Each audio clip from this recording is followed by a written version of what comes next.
नमस्कार मित्रों, माँ कृष्ण पक्ष की चौथ को गणेश चौथ का व्रत करते हैं, जिसे सकट चौथ और तिल चौथ के नाम से भी पुकारा जाता है। इसमें सुबह ही सिर धोकर नहाएं, सफ़ेद तिल और गुड़ का तिलकुट बनाएं और एक पटड़े पर जल का लोटा रख लें। जल के ऊपर लोटे पर सात्विक बनाएं, 13 टिक्कियाँ करें। चौथ माता और विनायक जी की कहानी सुने। तो आज हम आपको चौथ माता की कहानी सुना रहे हैं और गणेश जी की कहानी भी आप हमारे चैनल पर जाकर सुन सकते हैं। तो कहानी इस प्रकार है।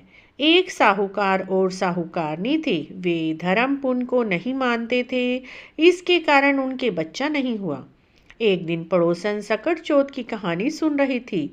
तब साहूकारनी उसके पास जाकर बोली, बहन तुम क्या कर रही हो? तब पड़ोसन बोली, आज चौथ का व्रत है, इसीलिए कहानी सुन रही हूँ।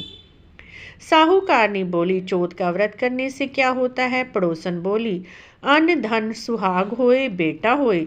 तब साहूकारनी की बहू बोली, अगर मेरे गर्भ रह गया तो 1.25 सेर तिलकुट करूंगी और चौथ का व्रत करूंगी। उसके गर्भ रह गया। फिर वह बोली, मेरे लड़का हो गया तो मैं 2.5 सेर का तिलकुट करूंगी। उसके लड़का भी हो गया। अब वह बोली, हे चौथ माता, मेरे बेटे का विवाह हो जाएगा तो 1.25 सेर का तिलकुट करूंगी। तब बेटे के विवाह का समय भी आया। वह बेटे का विवाह करने के लिए गई। तब चौथ विनायक जी ने सोचा, जब से इसके गर्भ रहा है तब से रोज तिलकुट बोलती है, अब तो बेटे का विवाह भी हो रहा है, तब भी तिल का एक दाना नहीं दिया। अगर हम इसको प्रपंच नहीं दिखाएंगे तो हमें कलयुग में कौन जानेगा। हम इसके बेटे को फेरों में से ही उठा लेंगे। जब उसके बेटे के 3 फेरे लिए तो चौथ माता गरजती हुई आई और उस लड़के को उठाकर पीपल के पेड़ के सबसे ऊपर बिठा दिया। हाहाकार मच गया। सब लड़के को ढूंढने लगे, परंतु लड़का उन्हें कहीं नहीं मिला। लड़कियां गणगौर पूजने गांव से बाहर जाती थी। वह लड़की भी जाती थी दूब लेने के लिए। तब वह कहता, आ मेरी अर्ध ब्याही। यह बात सुनकर वह लड़की सूख कर कांटा हो गई। तब लड़की की माँ बोली, मैं तुझे अच्छा खिलाती हूँ, अच्छा पहनाती हूँ, फिर भी तू क्यों सूखती जा रही है? तब वह बोली, जब मैं लड़कियों के साथ दूब लेने जाती हूँ तो एक पीपल पे से एक आदमी बोलता है, आ मेरी अर्ध ब्याही, और उसने मेहंदी लगा रखी है, सेहरा बांध रखा है। उसकी माँ उठी और देखा कि वह उसका जमाई ही है।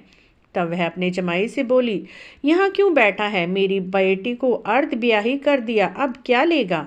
तब वह बोला, मेरी माँ ने चौथ माता का तिलकुट बोला था, उसने नहीं किया। चौथ माता नाराज हो गई और मुझे यहाँ बिठा दिया। लड़की की माँ साहूकारनी के पास गई और बोली, क्या तूने सकट चौथ का तिल बोला था? तब वह बोली, हाँ मैंने बोला था। तब उस लड़की की माँ ने साहूकारनी को कहा, अगर तुझे अपना बेटा चाहिए तो 2.5 मन का तिलकुट कर। तब साहूकारनी ने 2.5 मन का तिलकुट किया। गणेश चौथ माता राजी हो गई।